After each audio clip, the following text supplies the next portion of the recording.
Trains moving millions of tons of hazardous materials each year up and down our valley. But they could become targets for terrorists.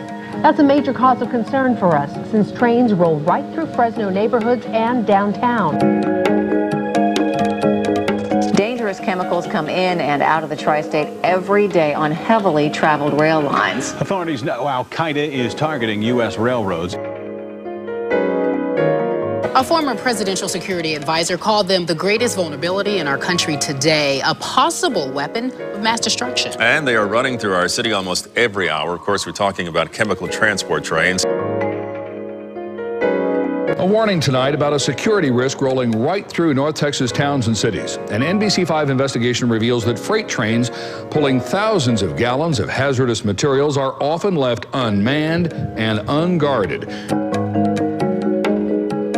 And tonight, KCRA3 investigates some serious concerns about Homeland Security. Trains loaded with hazardous materials are sitting unsecure for hours at a time.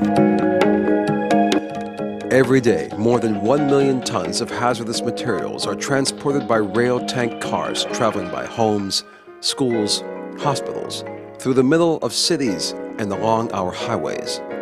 Over the next decade, the amount of radioactive waste to be carried by rail will grow substantially.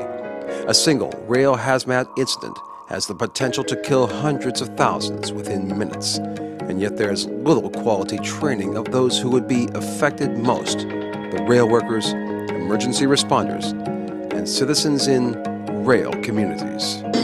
What makes trains potential weapons of mass destruction? The deadly cargo inside some tankers. Nationwide, more than 100,000 railroad tank cars filled with toxic gases like chlorine and anhydrous ammonia roll along the tracks.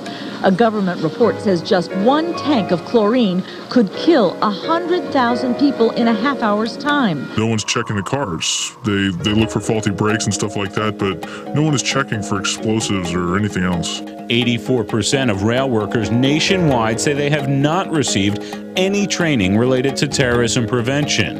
When asked about security, 96% of the workers say there was no visual presence of any guards. You go to the airport, your luggage gets checked, you go through a metal detector, you go to the ports, you see the Coast Guard, you see containers getting checked. You go to the rail yards, what do you see? Nothing. Since 2001, the federal government has spent nearly $20 billion securing the airlines, while spending less than $250 million securing the rails. Last year, TSA, the Transportation Safety Administration, spent 90% of its budget on airline security, leaving just 10% to secure the nation's ports, pipeline, trucks, buses, and rail.